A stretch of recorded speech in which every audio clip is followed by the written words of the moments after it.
Now you may recognise the lake behind me. It's Larford Lakes and we're on the Specimen Lake. Now one of the most deadliest tactics for catching carp in summer months is literally just fishing shallow for them with a single hook bait. It's one of the most deadliest tactics on the match fishing scene and I'm going to show you all about it today here on Larford Lakes. You can catch some massive carp on it, long pole fishing, dead exciting, so let's get on the box and get stuck into it. Now like I spoke about, we're going to do some long pole fishing here at Larford Lakes, and the gear and the way to fish it couldn't be any simpler. All I've got is just a bag of fishery pellets, and that's going to be just my hook baits. They're a nice Coppins hook bait, so they make a little plop, and you'll see when we get fishing you need the correct sound and a nice little plop to draw these fish in. They think it's safe because there's only one single hook bait, and that's a brilliant way to catch them. Now, how to get these fish out? We could catch up to fish up to 20 odd pounds today, which is scary and frightening for some people fishing on a long pole, but if you've got the right kit, it doesn't have to be brutal, which you hear people saying I've used 030 line and all this stuff. It's nice and balanced tackle and about way how you play the fish and get them out your peg, and a bit of confidence, which is what you need. So tackle wise, I've literally got a 15s holler, just a nice elastic. It's nice and strong, not too heavy where I'm going to bump the fish, and not too light where I'm going to get bottomed out and lose everything. And I've just got a nice Dacron connector there, and then I'll speak a bit about more of the rig in a minute, but I've just got a tiny 4x12 mugger float. Now the reason I've got this float is it's not too light because there's a little bit of wind on today. You're fishing with a heavier pellet and it's not too heavy where it's going to make too much noise. So a 4x12 is perfect for this sort of scenario. Then I've just got some number 8s under there, 3 number 8s under my float, nothing down the line, and then I've just got a hook length of 6-inch 017 and a brand new XFP hook. Now this is a little bit stronger, so it can take a little bit more hammering than say like a KKM, H and stuff like that. Just a nice outturned eye as well, which I like it, like a round sort of hook shape, which is like ideal for sort of fishing with pellets. So I'm going to try them out today on 017 and a little bait band there, so I can just pop my 8mm pellet on. That's how simple it can be. Now you'll see all we're going to do is just keep turning the rig over, making that little plop, that single plop, the double plop, just see which is best. It's probably perfect conditions for it today. Nice and warm, nice cool breeze coming down though, so the fish will be mooching around up in the water, searching for a bit of bait. They'll hear my bait. Obviously I've got no feed around it and we'll just catch a few fish. So dead simple, effective method, but let's go and put it into practice and catch some of these massive carp here at Larford which live in this lake, and I can't wait because catching big carp on a long pole is so exciting. Often people get scared of it. Don't. It's such a fun way of fishing and we're going to get on it now and see if we can catch one. Right, so we've talked through the rig. Now the reason why this works so well is I feel like the fish come to the sound of the bait.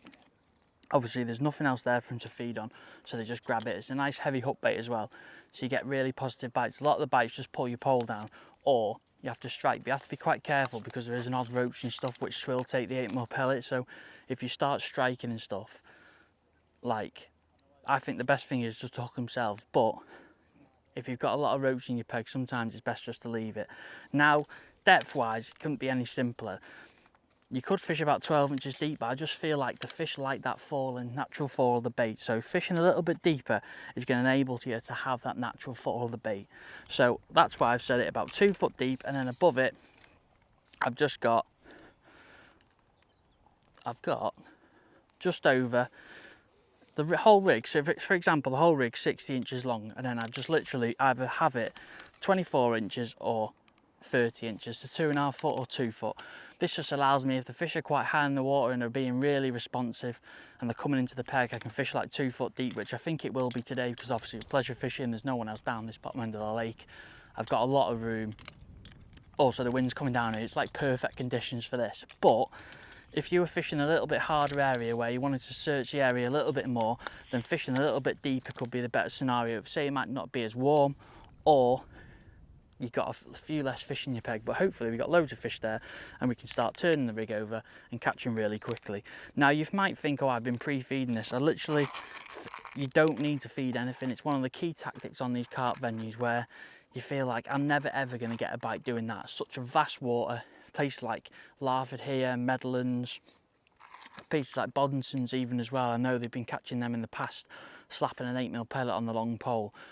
So it's a really strange scenario to have, but it's so effective on these big carp waters. You don't realise that the actual fish just swim around looking for bait, moving around, and you don't believe how many fish are in these venues and how they can be so responsive to it. So we're going to start about 2 foot deep because I just don't want to foul hook anything to start with.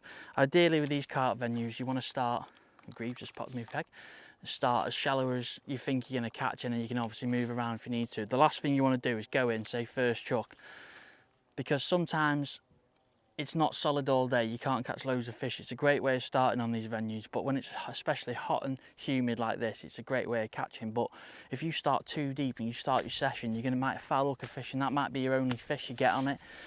Now, the last thing you want to do is foul hook it and lose it, because obviously the big powerful fish in this lake, you need to keep them under control. We've got 15's hollow elastic on, we've got an 017 hook length, we've got 021 main line, so everything's nice and robust and nice and powerful, but it's not too much where if a fish does swim off, I'm not going to lose my, say, number 6 because it's going to snap because it's going into the middle of the lake. My hook length will snap, so that's an ideal scenario that you want to just have nice balanced tackle. Now, with carp fishing especially, I like to break down, just gives me a chance. If the fish does run, I've got a bit of pole. The last thing I want to do is try and get my pole together. I'm fishing 16 metres out here today, and the last thing I want to do is try and get 60 metres of pole on chasing a fish which is bottoming me out. So one little tip for you is when you are fishing for carp is do break down. Now you might be thinking, why have you gone to 16 metres? I just want to get as far as I can into the lake. If winds gets a little bit stronger, I can always come back to 14, but 16 metres is an ideal scenario for like starting. Just gives you right in the lake, and that's how you want to do it. You just literally want to turn your rig over, little plops, either 1s and 2s depending. Now the best thing is you can do with this, you can obviously, I like naturally, I'm not really bothered which way is slap, but I naturally slap to the right. But not all your fish are going to come from the right, so you might have to just slap to the left. So you give it a couple of slaps to the right if it's nothing, and then you can literally move it over, give it 2. Now the noise I'm looking for is that like clunk clunk, is like the 8mm hitting the surface. Now if you had a too heavy float on for this, you can hear your float sort of thing, and I naturally think the carp are that greedy and that inquisitive, they come for the loudest noise. So often you find people use too heavy a float, and sometimes, have you ever had it where the fishes come up to your float and not your hook bait? And I generally feel from experience that is a case of your noise, your bait's not as loud as your float. Your bait, sorry, can't speak now. Your float is a lot louder than your hook bait, which is not what you want. You want the fish on the hook bait, not the float. So literally just turn him over. I haven't fed anything. This is how I naturally start. See, that was a roachy bite then. Give it 2 plops. Now this is the mad thing about this. You could sit here plopping away for 10 or 15 minutes and think there's not a single fish in the area, then all of a sudden the pole just hoops over and you get one. So this is what you got to do, naturally work it, keep moving it around. Obviously as the day goes on, you can lose feed on bait, but for a starting way and one of the killer tactics like on this is the sort of killer tactic you want. Now you might be thinking, why have you started at such long length? Just 16 metres. I know it's quite hard for people to fish nowadays, especially with different sort of poles on the market, people struggling to fish with the pole. But all it allows me to do is just get out into the lake a little bit further. You're naturally not going to catch some big carp, like we're talking probably fish average 10 pounds here today. Obviously there's going to be some smaller ones around, but we could catch fish up to 20 odd pound. That was a weird bite. You can give it a little plop a little bit further out. 20 odd pounds. So the last thing you want to do, so that's wind just coming down now, is start too short and not give yourself a chance of catching them. As where if you started say like 11 or 13 metres, don't be wrong, you might catch 1 or 2, but you're not going to get as much run as you would on this long pole line. Let's say a little bit of a gust of wind then, and as soon as it settles down, you just lean into your pole slightly. Now today I'm using my X55 literally because I want a bit of strength, I want a bit of stability, and I want to tackle these fish with this. Don't get me wrong, I could easily use my 95, but as you know, I've used it in the past this is my robust pole. This is the one I can give a bit of hammer, and I wouldn't say be frightened, it's not going to break on me, but because that'd be saying there's no Now you might notice that the pole I'm using is actually my X55, simply because we're going to be catching some big carp. I want to give it a bit of stick, and like you've seen before, I've done them with reviews, I just feel like this pole allows me to do that, gives me a lot of confidence. Don't get me wrong, I could have easily used my 95. Don't just think because I got my 55, the 95 won't be able to handle this, but for example, I can find it quite easy to fish with 14, 16 metres of this pole. I've got the extra strength. Yes, it is a little bit heavier, but I've just got the extra strength and extra stability to get these bigger fish in. That was all simply the matter. And people often say, oh, they're not very good at 6 to 14, 16 metres, but they're a cheaper pole point, but you can still use them in great effect catching these sort of carp, because you're going to be out in that lake sometimes for 10 to 15 minutes doing this. So you are going to be putting it through its paces. You are going to have to take the brunt of the weight of the pole, but it's so exciting when you do catch them. So we'll just keep turning them over.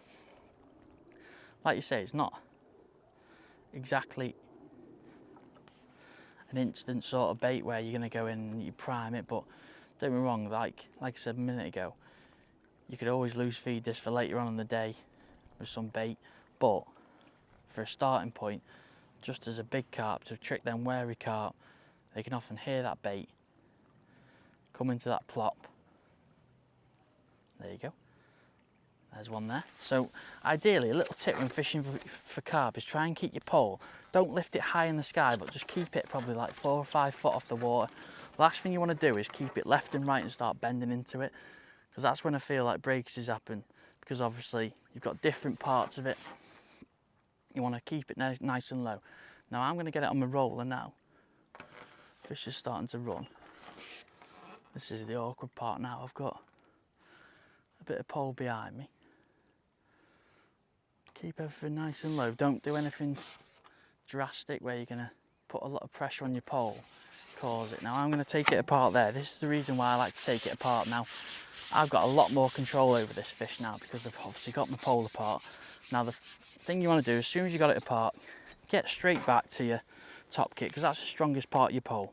You don't want to be playing your fish on your 3s and your 4s, because that's going to cause extra pressure on it, which could cause it to obviously explode and break. But a little stockier one for this lake. But if you get back to your top kit, it's the strongest part of your pole, and often you find if a fish is hooked in the mouth, it's going to follow you in most of the time anyway. But keep a lot nice pressure on the fish. Don't bully him, just literally nice pressure. If a fish wants to run, let him run. You can just glide him up. This is why it's important. If you had too heavy elastic on now, you'd be putting a lot of pressure on the fish, and same goes for if you've got too lighter elastic on. But this is a nice carp. You see there, that was a strange sort of bite. It didn't pull my pole down, which is obviously I want to get because it's the most exciting way, but I was a bit dubious of lifting because it looked like a bit like a roachy bite. But so once you get stuck into it and catch a few, you see that we've literally fed nothing there, just plopped it away, talking to you guys, talking through it, and we've got one of these little Larford carp on, proper scrapper. And now what you'll find is these are the ones that give you the fight, and then obviously the bigger ones just plod in. But look at that, some lovely little fish. You say one of the smaller ones, but it's an easy £5 that is. Now hooked. Here's chops. Try and hold them up a minute. Put that down. So yeah, we've got a nice little Larford coming. They are probably 4.5, nearly £5. Lovely little fish on the old plopping 8mm little method. So we'll slip him back and we'll have another, because it's such a fun way of fishing. Now the one thing you want to do is make sure nothing's moved and stuff, because it can do under pressure. So yeah, it's moved a little bit back to 2 foot. I'm gonna stop to there, just give me a little pinch. So they're not going to move, so nothing down the line. We've just got a shot under the float. Nice big 8mm going on there, just a nice 8mm. Got one of them new hooks, which I can't say because it was the XFS that took me ages, and the XSP, that's what that one is. But nice 16 size. You could use a little bit bigger because obviously you're using a 14, But this is what I mean, take your time with putting your pole together and stuff, and check your sections. So when you're shipping out, just give them a little check. The last thing you want to do is hook one of them big fish out there and then pull your pole apart. So basically the best way to do it is get out to your 16 metre mark, get nice and settled, and get plopping away again. Now often when there's obviously a lot of fish in the area, they'll just come to that plop, be straight on it. Now I'm not trying to smack my rig down as hard as I can, I'm just trying to make it like a little plop sort of thing. So like I said, the gust of wind now. This is where if you had a smaller float on, it wouldn't be helpful, because obviously it'd be skidding through the wind, it'd be moving your pellet once it's settled. Ideally you don't want your rig to settle, you just want to keep moving it and plopping it. So when there's a bit of wind, just take my time. Everything's nice and smooth, you don't want to literally start smacking the water as hard as you can, because I do feel like they spook, but if you just make that little plop, fish come right up, hear that swimming through. I think they just pass through and they hear that plop. There you are, there's a bite there. So see how quick that can be. It's a skimmer, I think. It just goes to show. To be fair, whenever I've come here pleasure fishing, I've always caught a load of these. Look at that one, big skimmer. Could have done with him in Loch Ken the other day. Look at that, big breamy skimmer, that one. Look at that, beautiful, right nailed in the top lip. So just goes to show you're making that noise and what sort of fish will come into your bait and eat it. So straight back out. Obviously I could ship back a bit less then, because I've got obviously a skimmer on and not a carp trying to tow me into the lake, but same principles apply. Get back to the mark again. Just because it's easier with the wind at the minute, I'm just slapping to the right. In a minute I'll just try and slap to the left. At least you caught a carp first and not a skimmer, that would have been bad. So you can't really control what you're going to catch on this, just it's one of the most deadliest ways of catching them. And what I find is the vast of water, it's so mad considering you've got vast water out there, you're probably nowhere near the middle of the lake, and the depth as well is probably 10 or 12 foot there, and you can just plop a pellet about and catch these carp. Now obviously it's normally a lot better when there is a match on, just because they obviously know there's a match coming, they can hear the nets going, there's a lot more pressure on the lakes, a lot more people, and you find they start swimming around a little bit more. That's why I think it's so good in a match scenario, because they're swimming around a lot more than say today. I reckon if you started to fish like short and down the edge, you just get a load of fish just because they'd be wanting to eat, because there's obviously not many people on the lake. But you often find when the fish are pressured, they'll do different things. This is why it can be so good. But like I said, we've had a carp, had a big bream on 3-pounder. The key is the right sound and noise. If you've got too light a float on like through, it'll skip through and it won't sit right, and it'll be quite hard to present the rig. But if you've got too heavy float on, it's going to make too much noise and it's going to be quite hard to catch the fish, and it can often play not in your hands, because obviously you're making too much noise and the fish know and they move around. And they can spook, or they can come towards you. So just turn it over. You can probably do it 50-60 times, and then the next minute it's like woof, goes straight away. And one thing I'm trying to do is go straight over the top and just keeping a tight line. Not too tight where I'm moving my float, but if I need to, I can keep in contact with it. But for me, carp fishing, you don't have to be as fast and efficient as, say, F1 fishing, where you'd be right over it. Any little dink you got to strike. You imagine they've got an 8mm pellet on there. It's going to be, they're going to suck it in. They're going to be eating it basically. That's how I like to think with the theory. But just keep plopping it over, turning it over, and we'll try and get another one. So I've gone to the right a lot this time. So what I might do now is, is I might go to the left, just see if I can double plot that way. Now the beauty of this as well is if you do see any fish swimming past, you can literally have a go for them. Obviously you've got a shallowy in your hand, but I do want to stress enough, you've just got to be patient with it. It's not a turn the rig over, get one straight away sort of method. You have to work at it, keep plopping it, keep making that noise, and then once some fish come through your peg, obviously there's nothing else there for them to eat, so you're sort of ringing the dinner bell, but there's the only things there is your hook bait. They love it falling past them, so always be mindful of like that bait falling through the water.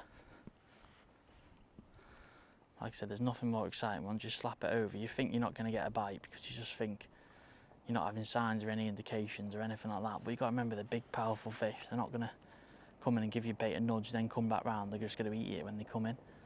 So like I said, you just got to be patient, keep plopping it over.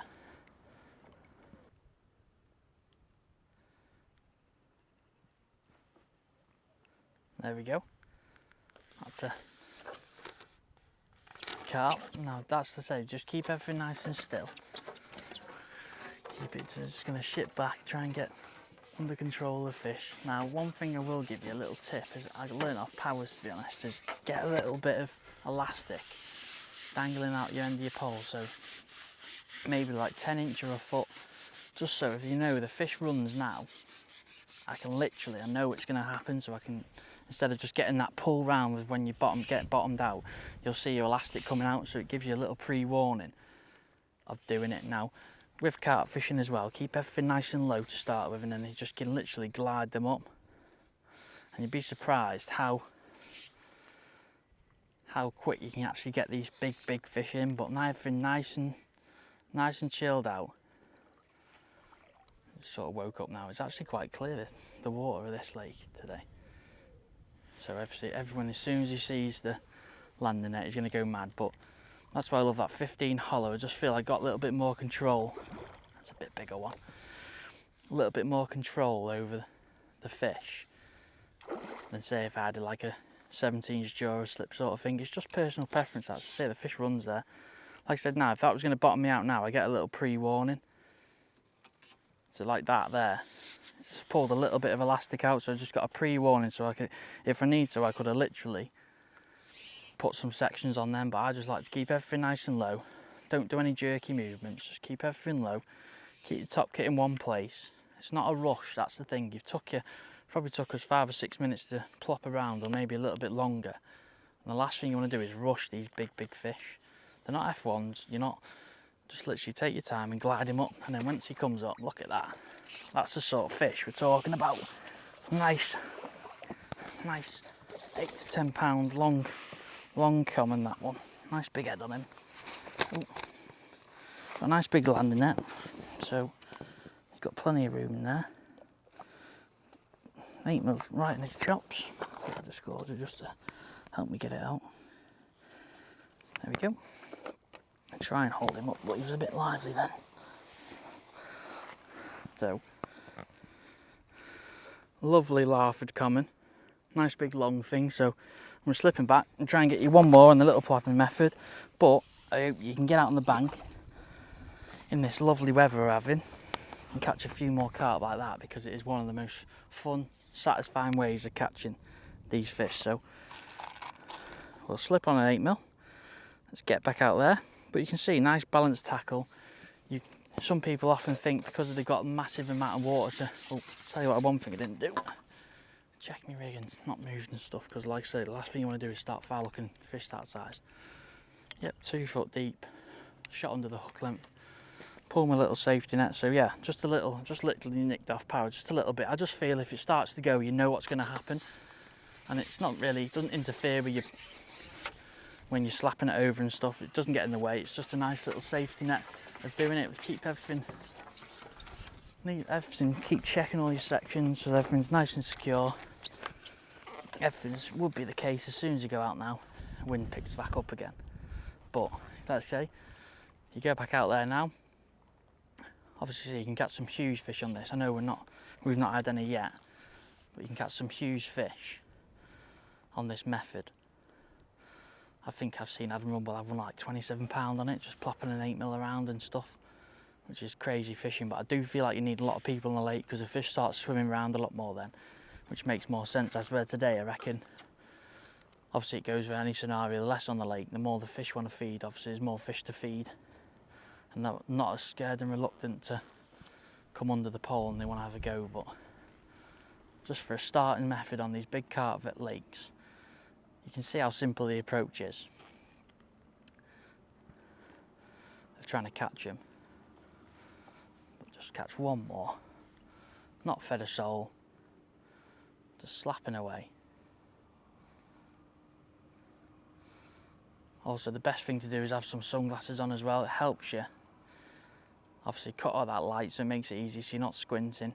But also, if you see any dark shapes and shadows, say if all the fish were coming from my left today, I'd look to plop it a lot more that way, just because naturally that's the way the fish are coming from. And as soon as you learn that sort of like which way they're coming, it can put you in good stead for trying to catch a few more. Obviously everyone's got a natural way of trying to plop it, but try and go left, right, try and move around. If you need to as well, you can just underarm it, give it a little flick out in front of you, just give a little sweeter plop. So I think there's a fish there, is there?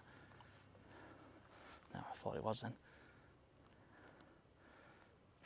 So if you feel like a fish is there, you can just give it a plop in front of it. Obviously you've got an 8mm on, so it's a little bit loud compared to like a mugging sort of like 6mm. There you are. That's a fish. So I reckon that was a fish that come through, so I'll end on that one. But you can see how you can just move it around and keep it slightly. So this is what you don't want to sort of do, is try and pull him up in the air with like 30 metres. Just keep everything nice and low. Keep everything to the side. Get back to where your mark is. See, I've got it in control in my hand. I've got like top 7 in my hand now. Keep everything nice and low, and I'm just trying to make my way back to my top kit as quick as I can, because I don't want to break anything, don't want to cause any jagged motion. Just want to get the fish under control. I'm not going to strip like a lunatic, I'm just going to pull him nice and slow. Keep everything nice and low in the same place. If the fish wants to run, we can, but you often find as soon as you get them following you, they come in, and then obviously it's much easier when they're hooked in the mouth, just because they obviously follow you in a little bit more. This feels a decent fish, this one. That's what I mean, you don't want to have too much tighter elastic, because if this is a big fish, when they nod, that's when you can get your hook pulls and your hook breakages, just because you've got a little bit too much tension and the top kit and the elastic's not taking it. But if this is the biggest one of the day to end on, feels a decent one. Oh yeah, that's a proper one, that one. That is large.